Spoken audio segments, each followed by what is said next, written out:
নমস্কার বন্ধুরা, মুসুরির ডাল চ্যানেলে আপনাদের সবাইকে স্বাগত। আজ আমি আপনাদের সাথে একটা পাঁচমিশালি তরকারি বানিয়ে দেখাবো। আমি তার জন্য এখানে কিছু সবজি নিয়ে নিয়েছি। আমি এখানে কাটোয়ারাটা নিয়েছি কিছুটা। কাটোয়ারাটাগুলোকে ছাড়িয়ে মাঝখান থেকে এরকম একটু করে ফালি করে কেটে নিয়েছি। একটা মিডিয়াম সাইজের বেগুন নিয়েছি, বেগুনটাকেও এরকম একটু ডুমো ডুমো করে কেটে নিয়েছি। আর কুমড়ো নিয়েছি কিছুটা, কুমড়োগুলোকেও একটু বড় করে কেটে নিয়েছি। আর আমি ঝিঙে নিয়েছি একটা, ঝিঙেটাকেও এরকম একটু ডুমো ডুমো করে কেটেছি। আর আমি একটা আলু নিয়েছি, এই আলুটাকেও এরকমভাবে কেটে নিয়েছি। এবার আমি আপনাদের সবাইকে এই কাটোয়া ডাঁটাটা দিয়ে তরকারিটা বানিয়ে দেখাবো। আমি এখানে একটা কড়াই বসিয়ে নিয়েছি, তার মধ্যে কিছুটা তেল দেব। আমি এখানে কিছুটা তেল দিলাম।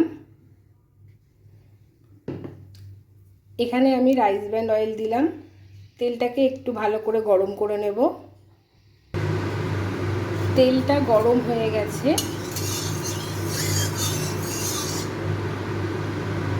এবারে এই তেলটার মধ্যে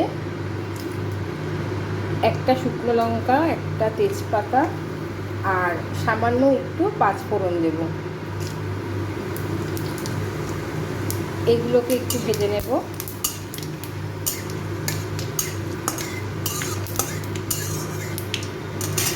এগুলো ভাজা হয়ে গেছে। এবার আমি এই সব সবজিগুলোকে এর মধ্যে দিয়ে দিলাম।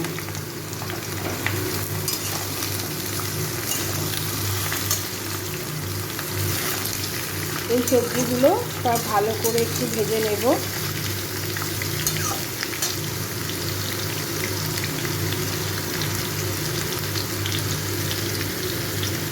আমি এখানে 5টা কাঁচা লঙ্কা একটু কুচিয়ে নিয়েছি আর অর্ধেক টমেটো নিয়েছি। এই টমেটো আর কাঁচা লঙ্কাটা এর মধ্যে দিয়ে দেবো।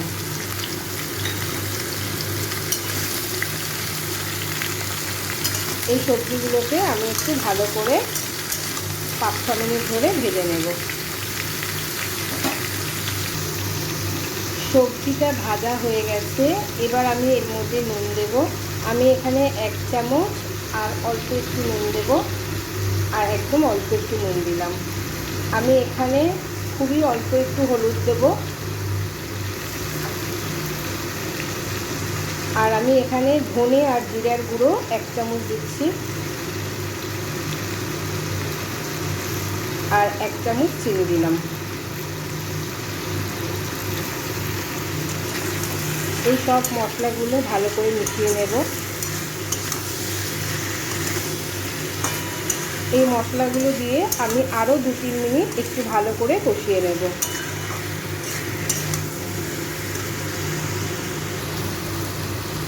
সবজিটা খুব ভালো করে কষানো হয়ে গেছে। আমি এবার এর মধ্যে খুবই অল্প একটু জল দেবো, একদমই অল্প একটু জল দিলাম। আমি এই ছোটো বাটির 1 বাটি জল দিলাম। একটু ভালো করে মিশিয়ে নেব।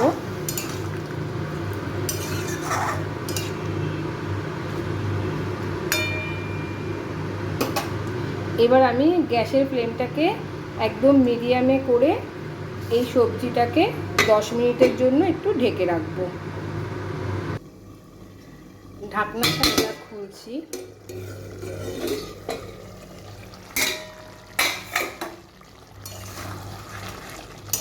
এই তরকারিটা আমার হয়ে এসেছে। আমি এটাকে আরেকটু ফুটিয়ে নেব। আমি এবারে গ্যাসের ফ্লেমটাকে হাই করে দিলাম। আমার এই নিরামিষ পাঁচমিশালি তরকারিটা একদম রেডি হয়ে গেছে। এটা করতে বেশিক্ষণ সময় লাগেনি, আর এটা একদম খুব সহজ পদ্ধতিতে আমি এই পাঁচমিশালি তরকারিটা রান্না করেছি। এবার আমি এর উপর দিয়ে একটু ধনেপাতা ছড়িয়ে দেবো। একটু ধনেপাতা দিয়ে দিলাম।